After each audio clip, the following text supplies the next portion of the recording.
Hello, welcome everybody to this new panel at Nextv Series USA 2022. Broadcast TV is where it all started nearly a century ago now. And national broadcasters in the US are turning to every trick in the book to remain an influential force in today's increasingly fragmented audiovisual ecosystem. With new production and distribution technologies, new monetization models, new content platforms, access devices, and the new opportunities also are coming in. Fast or free ad-supported streaming television, an acronym that didn't even exist 4 years ago, 3.5 years ago, is one of those intriguing evolutions that fuse together historically proven business models, selling advertising to fund production and distribution of linear channels, with newer distribution technologies, in this case, the use of the open internet. I'll be talking to 4 industry experts who will help us understand not only why fast services are gaining so much attention right now, but also how traditional broadcasters in the States are finding additional innovative ways to combine their unique storytelling mastery with the irresistible power of the internet. So let me introduce them. Adam Ware is the SVP Growth Networks Group at Sinclair Broadcast Group. Adam is joining us out of LA. From Miami, Natalia Rodriguez is the head of programming for linear and streaming at Estrella Media. From LA, Tad Rowe is the SVP of product management at Pluto TV. Pluto, as most of you I'm sure already know, is part of the Paramount Group. And from Washington, Sam Matheny is the CTO and EVP at the National Association of Broadcasters. Welcome to all of you. Adam, we'll start with you. Sinclair Broadcast Group owns and operates its own fast service called STIR, which was built really mainly around the company's strength in local TV. What role does this platform play within the company's overall digital and streaming distribution strategy?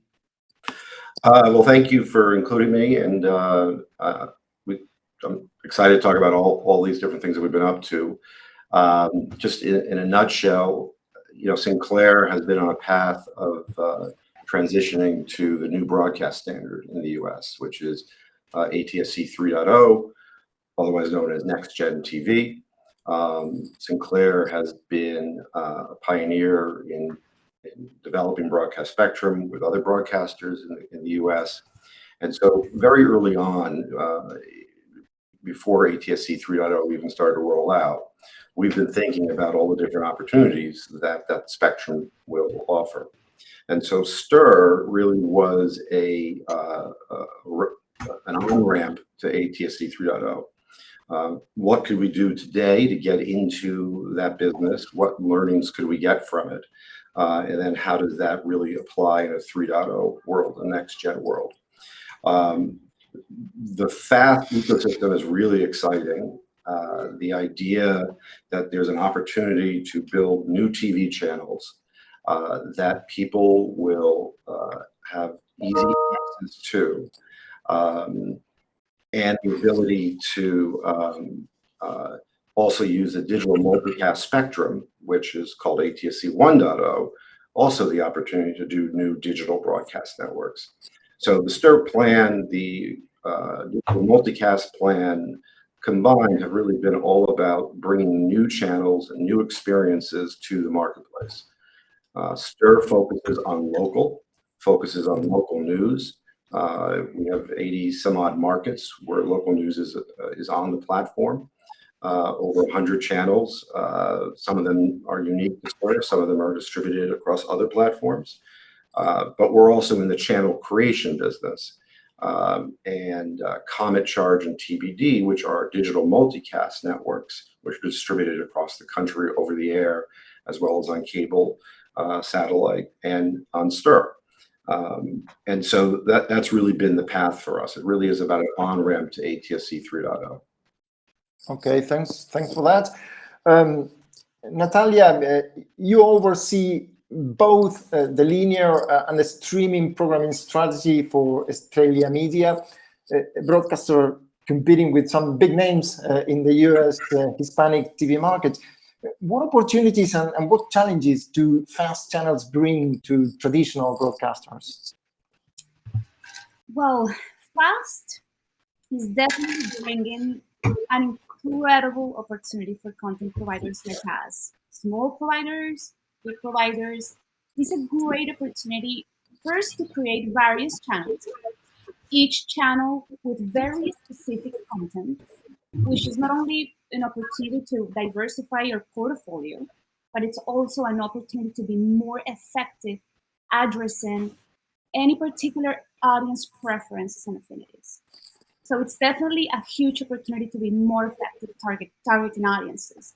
In addition to that, Fast is also bringing, the no hassles offerings for the viewer, meaning no payment, which today with the overwhelming and increasingly amount of subscription, services available, free is a relief for the viewer.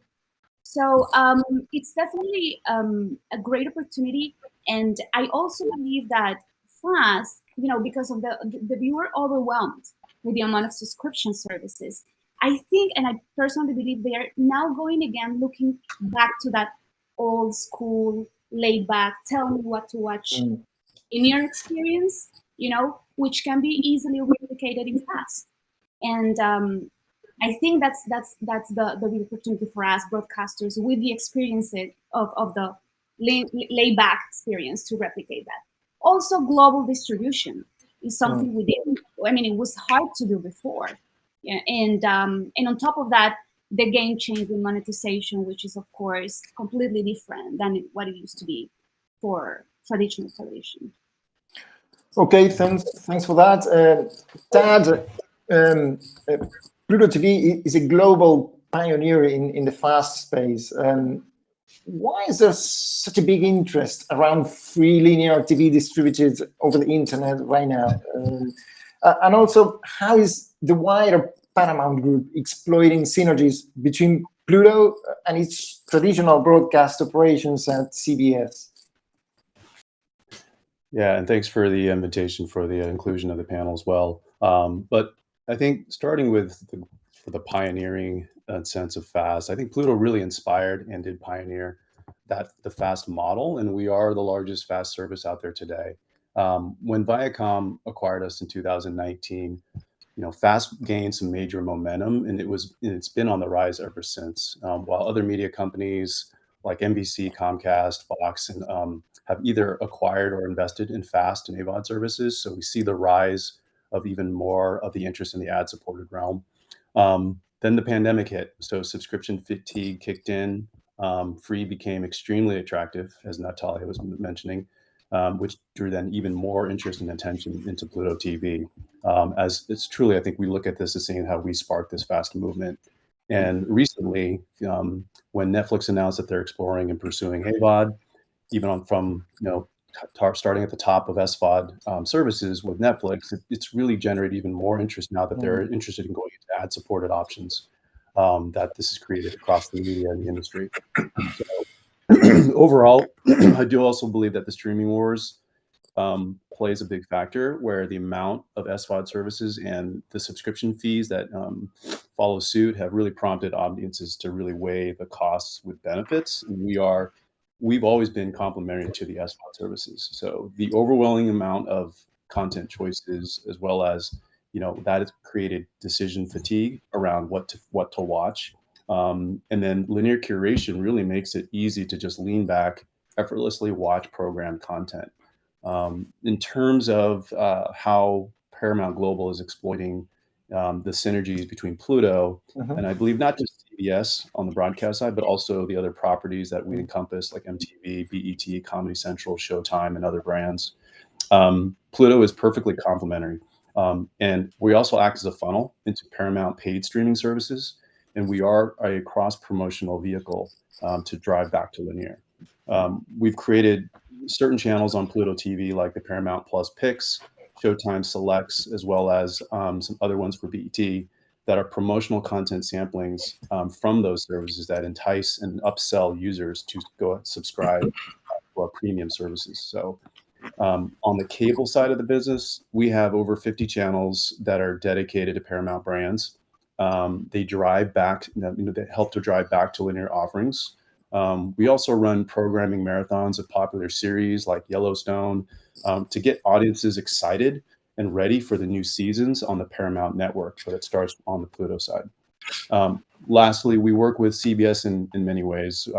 While we have over 425 global content partners, the CBS programming is the top performer on Pluto TV. So we are continuously creating opportunities for viewers and to engage with all parts of the company. Thank you very much for that.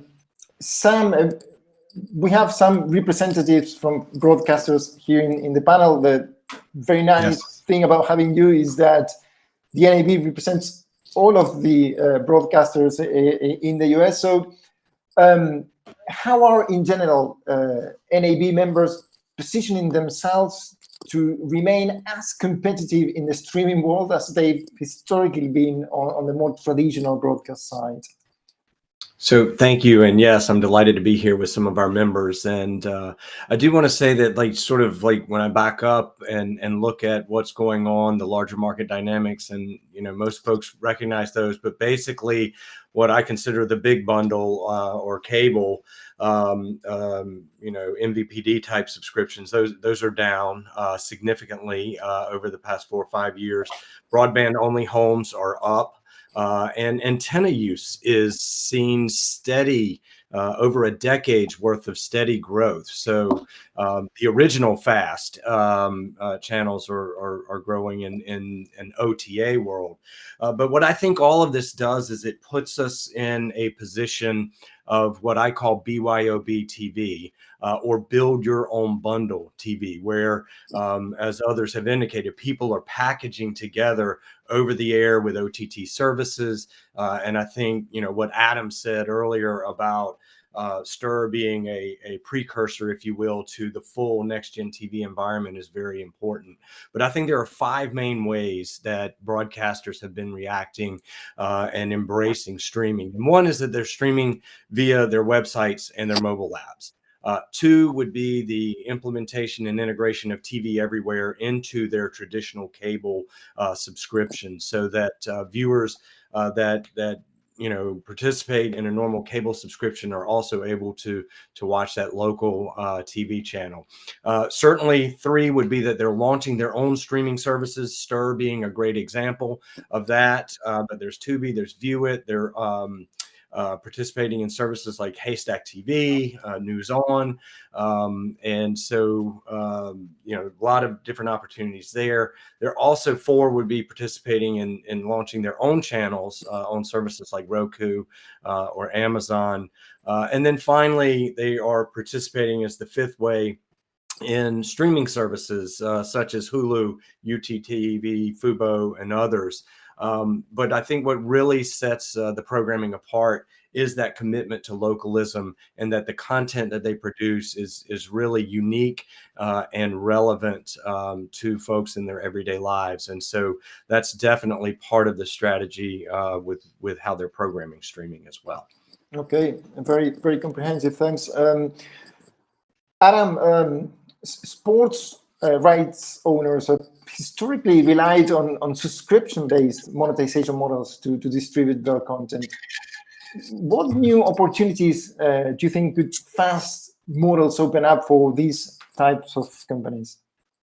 Well, it's interesting because I wanted to comment on something that was said before. Yeah.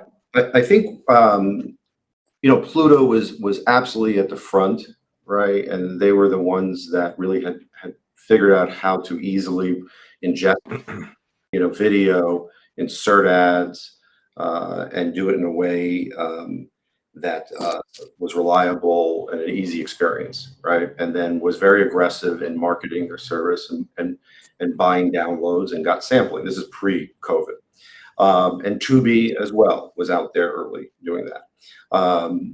And what was different about Pluto was that it actually was a channel service. It was electronic program guide, where Tubi was VOD. What's happened in a very short period of time is the big four, if you will, have now completely vertically integrated. They've gone out and acquired these services. So if you just do a quick chart, you'd see ABC something at the top, right, of that vertical integration, and then you would see Disney Plus or Hulu or ESPN Plus, and so on. CBS and Viacom, you see their services, and then Pluto. Fox bought Tubi, NBC did Peacock, which really they bought Zumo to help deliver the fast piece of it. So all of a sudden, all these independent services became part of these vertically integrated companies, which means history has shown that those services then tend to drive a larger corporate initiative and become less independent, less alternative, which I think has opened up the space again because there's been so much sampling.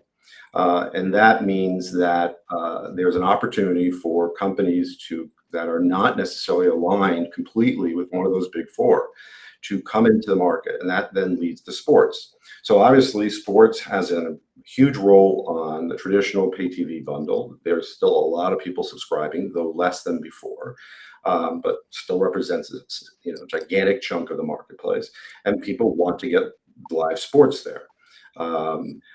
Direct to consumer, obviously, with the various different plus services launching and so on. Tennis Channel Plus, which Sinclair has, was the first to do that. FAST is an interesting avenue because I think people in the sports business has always sort of looked at the only way to deliver live sports was to, premium live sports was to do it behind some kind of paywall. And what has become clear, particularly in this economic environment and perhaps the future economic environment, is that you need to lower the bar to help people start sampling. So whether that's free previews, et cetera, but then there is also a huge opportunity in the fast space. Not everybody can take advantage of it. You have to have a lot of rights. You have to really be able to think about how it cross-pollinates across the entire ecosystem.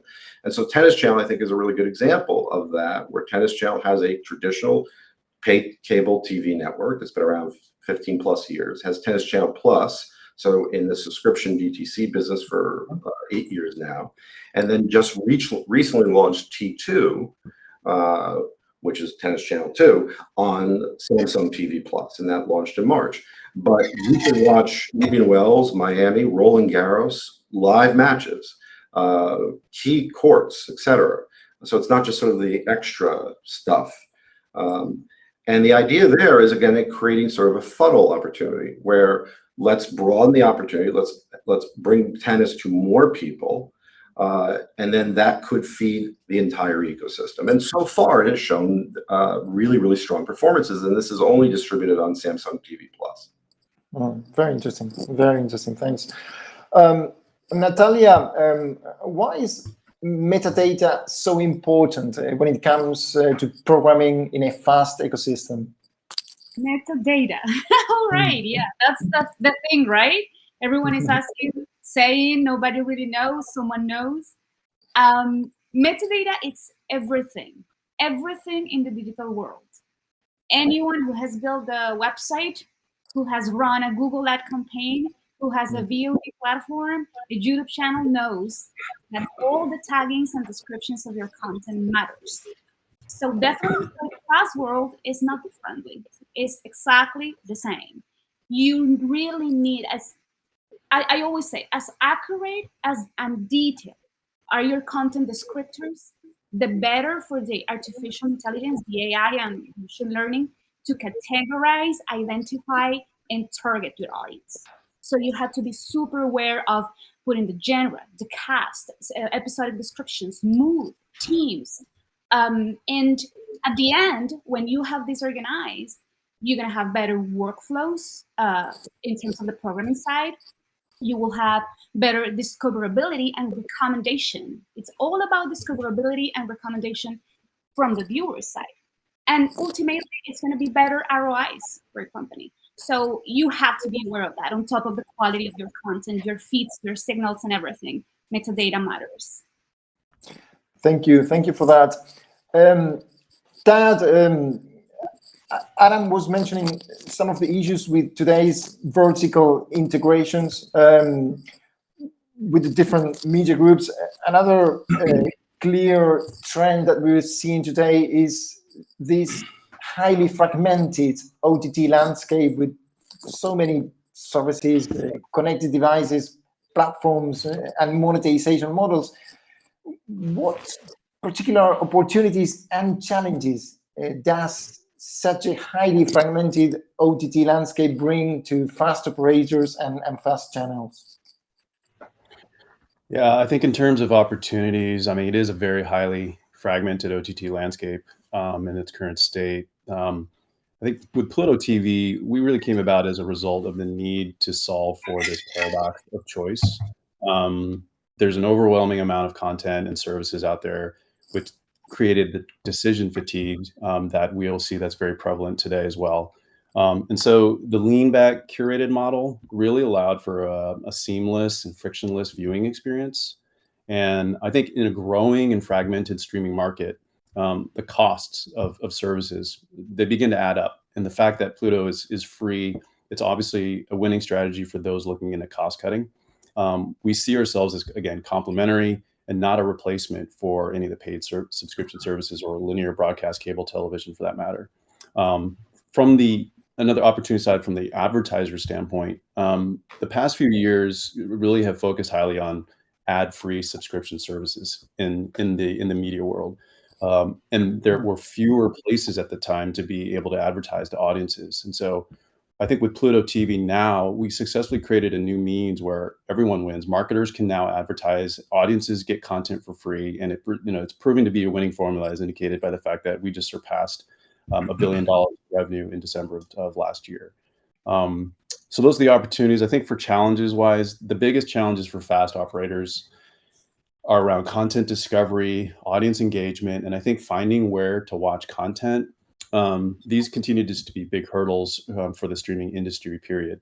I think audiences are confused about where content is made available due to licensing and rights windowing, a little bit of what Adam spoke about. It's also a challenge to find what programming resides where, and then what platforms and what support devices they're offered on. So that continues to be a challenge.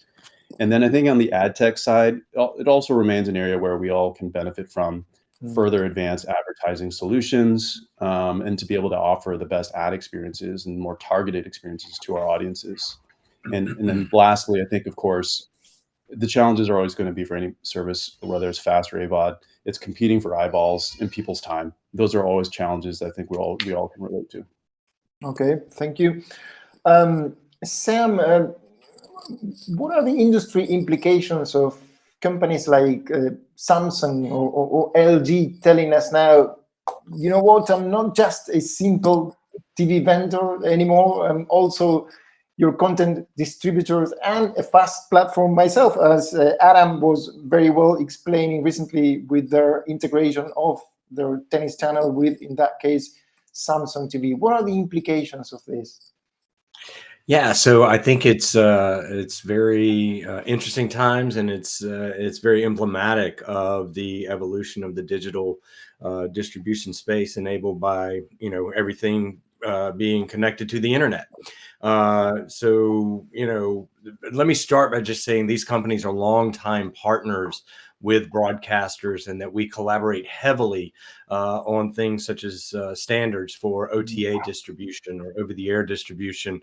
Just last week, I was at the ATSC annual conference, and we saw both Sony and engineers from Samsung recognized for their leadership as it relates to next-gen TV and the ATSC 3 standards. So big-time partners.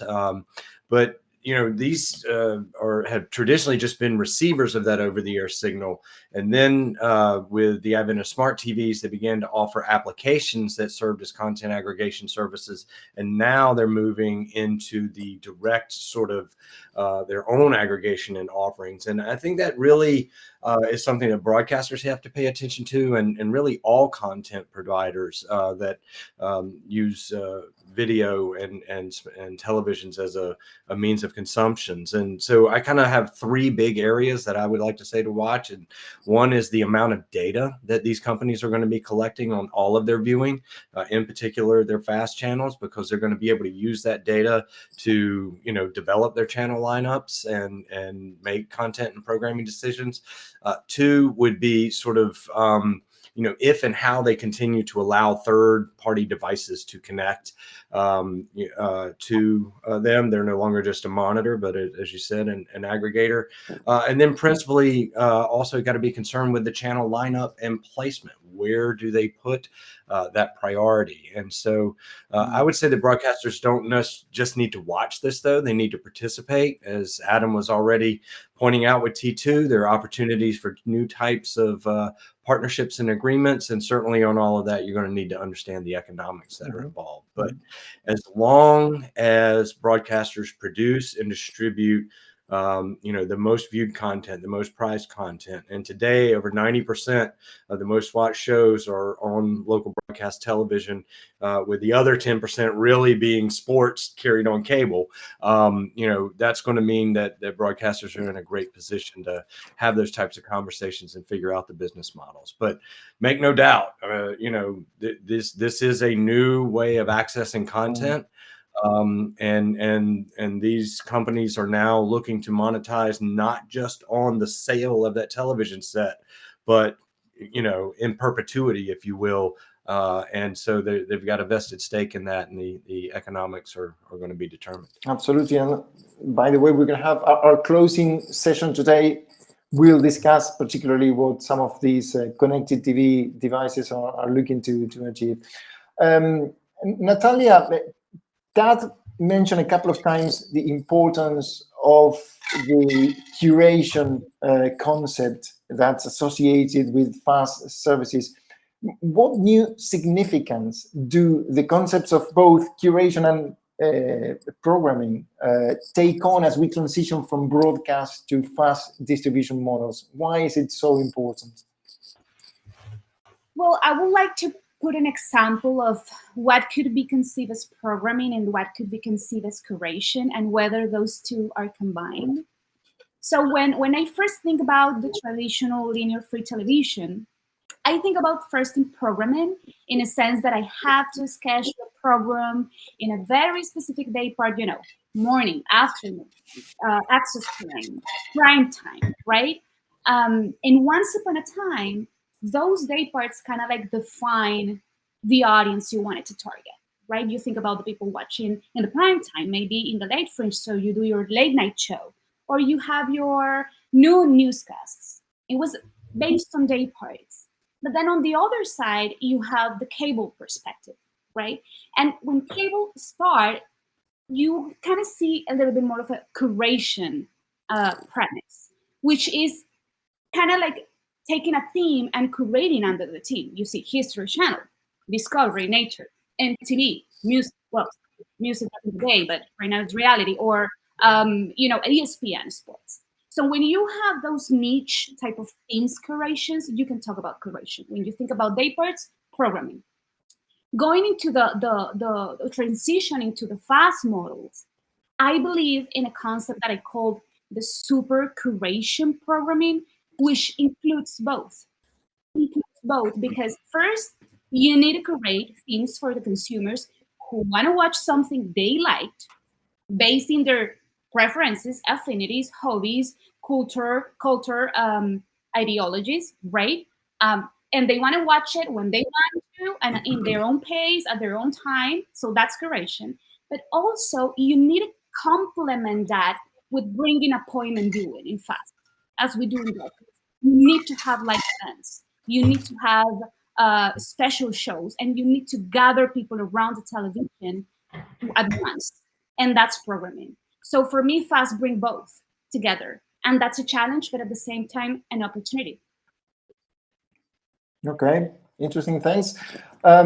Sam, we've been touching upon the issue of next gen TV. Let's expand a little bit on that, because really you can hear and see in the news there's a growing number of US broadcasters that are now really launching ATSC 3.0 services or next gen TV. Why? What's in it for them and for their audiences? Yeah, no, I think there's a lot in it for the audiences as a consumer, but certainly for the broadcasters that are launching it. And I'll just say that we're about 4 years in since the FCC approved the use of the Next Gen TV standard ATSC 3.0, and we are moving. Broadcasters are moving faster than they did in the initial analog to digital transition so many years ago when you run a comparison. So broadcasters are really committed to this and are launching at a great rate of speed, reaching about 50% of the U.S. Already. U.S. television households are in a market that has next gen TV signal. From a broadcaster's perspective, though, really what it gives you at a very base layer is more capacity. And so inside of that same 6 megahertz channel, you can actually get much more capacity. A, you get about a 30% increase in capacity, but B, you're using much better compression than the old standard. So what can you do with all that capacity? You can provide better pictures, you can provide better sound, you can have greater content diversity. It gives you a lot of business flexibility. Additionally, there's the ability to run broadcast applications, and these leverage that the fact that you're combining over-the-air distribution with internet connectivity. That enables things like targeted advertising, but also the ability to create a new type of programming that creates a more engaged user because it can offer things like social sharing, e-commerce, or even access to VOD services. So I could definitely see a day where that broadcast app may also include a link over into some of the streaming services that we're talking about. Additionally, you've got better mobile reception. I mentioned earlier I was at the ATSC 3 conference last week. We did that conference in Detroit, and there was a lot of talk about the uptake in automotive and the experiments that Sony has been doing in particular around file delivery in automotive. And then it was also announced that Hyundai is going to start building vehicles with support for ATSC 3 in them. So we think that's a whole new audience and a new place for television, which has traditionally just been in the home. You're going to open up some new opportunities there, and all of this leads to better storytelling, better community service, and really cementing the future of broadcasting and in that process. Thanks for that. And Adam, Sam has been very comprehensive in his description of the situation with Next Gen TV.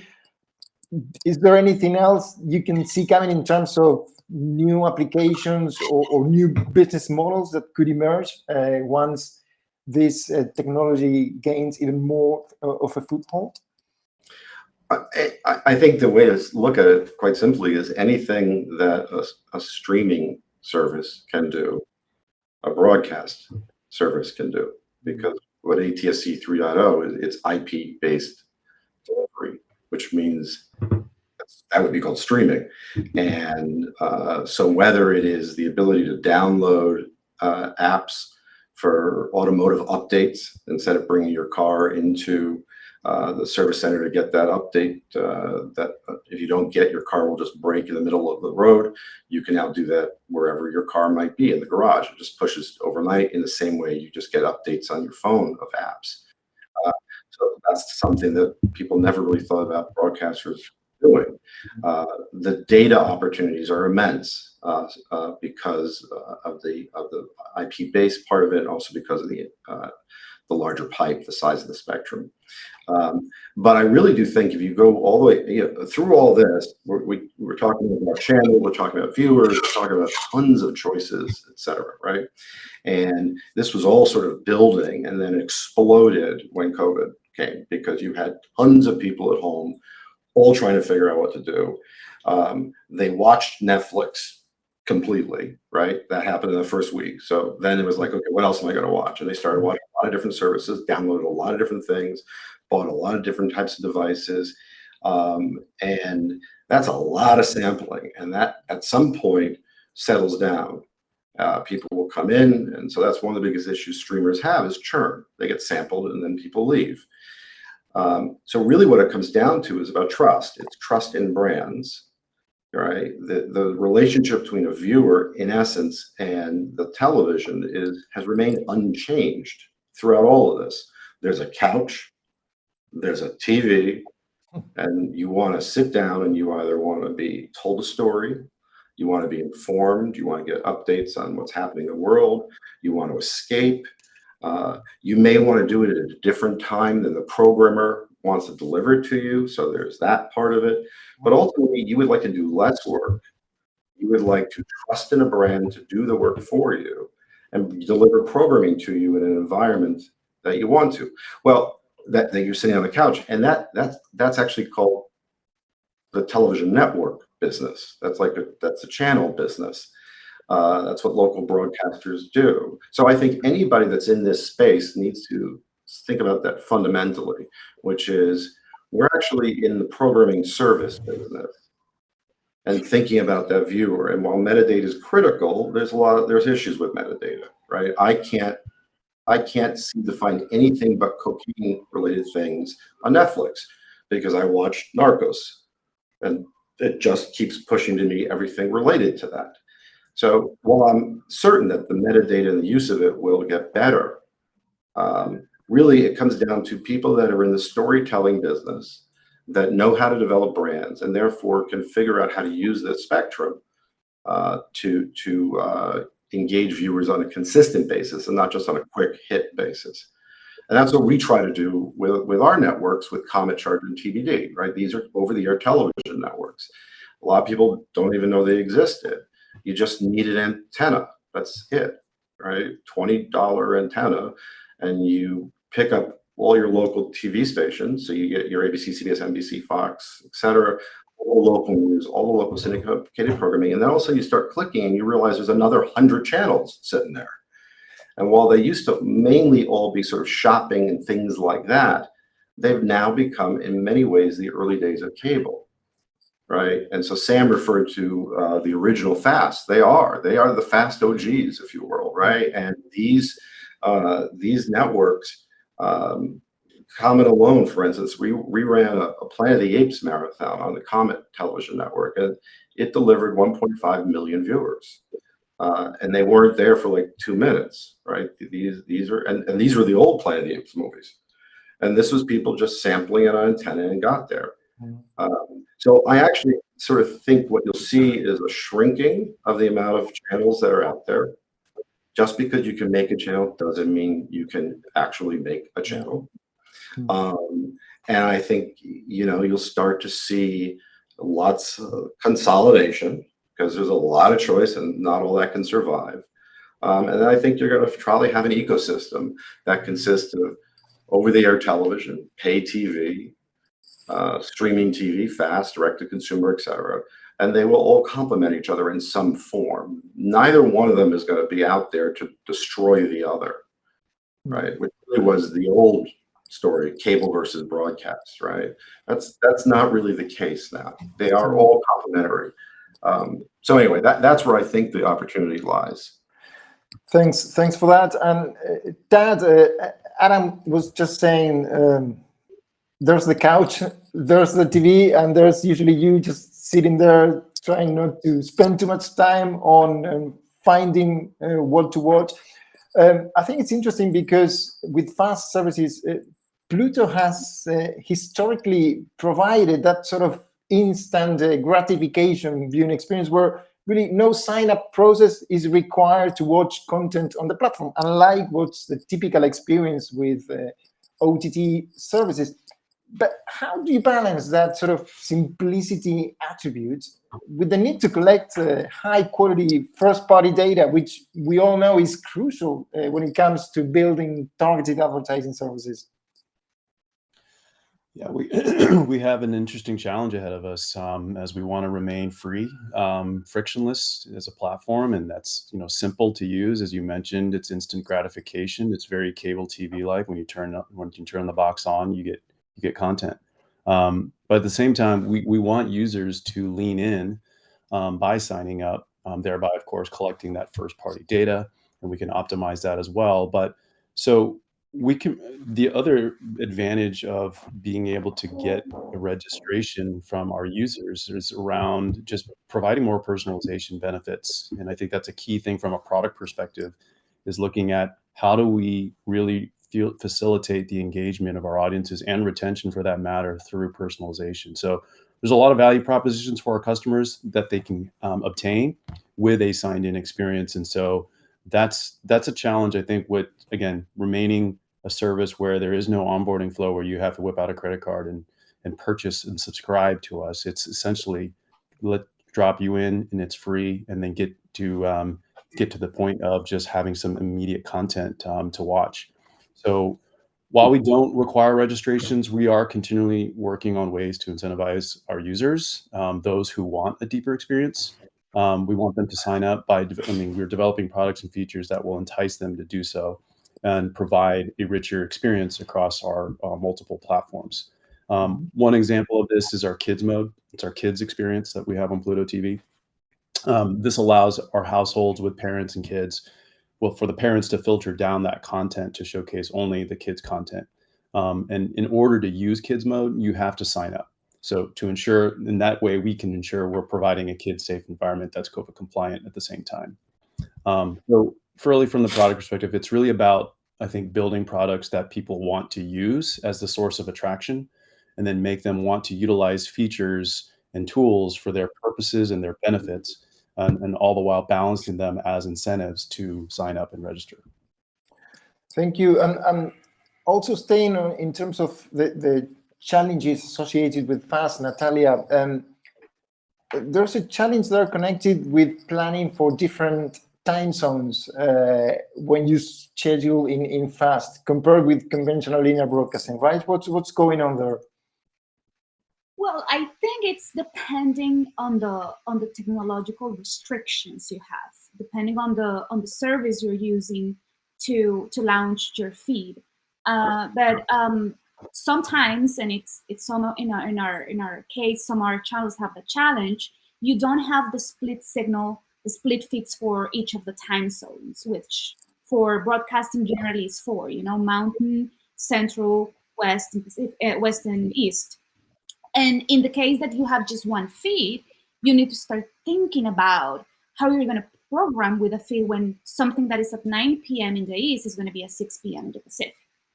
And that is definitely a challenge because you really cannot be that localized with your content. But at the same time, it offers an opportunity to repeats, to reruns, to have an original for the East, for example, and a repeat in the West, and so on, which also help in amortizing costs. That's why somehow I personally believe marathons in fast channels are a thing. And that's because when you have a marathon going on, you allow all of the costs across the country to catch up and watch and binge and be whenever they want and catch the content. But definitely, it's the challenge is to you don't have the opportunity to localize the content if you have just one feed. That would be okay. Thanks for that. We really have one minute left. I think there's a question I'd like to take the opportunity that both Pluto TV and Espresso Media, I understand you're integrated between yourselves. So, Natalia, in 30 seconds, what lessons have you taken from that integration, specifically with Pluto TV? Well, I want to jump into their amazing analytics dashboard. The reporting that they do, I really love it, and I'm very pleased to always go in and see, because they report not only by user viewership in minutes and day parts and days, but they also report by program level, which is something that not all of the bus channels can do or do right now. So I think that's a really good perk, and I'm really pleased by that. And also, the partnership of having a shared vision. We know how to serve Hispanics, and Pluto want to super serve that niche, and we know how to do it. It's very important for the partners to have a very solid shared vision, and that's what we have with Pluto. Natalia, Tats, Sam, Adam, we've run out of time. We had a few more questions. To our audience, please remember you can network. If you do have some questions left for our panelists, you can ask them directly. That's what this interactive events platform allows for. I want to thank you very much for your very insightful comments. It's a very interesting session. So thank you to each of you and to our audience as well. We'll see each other in a few minutes in the next panel. Thank you. Thank you. Thank you very much. Thank you. Bye. Bye-bye.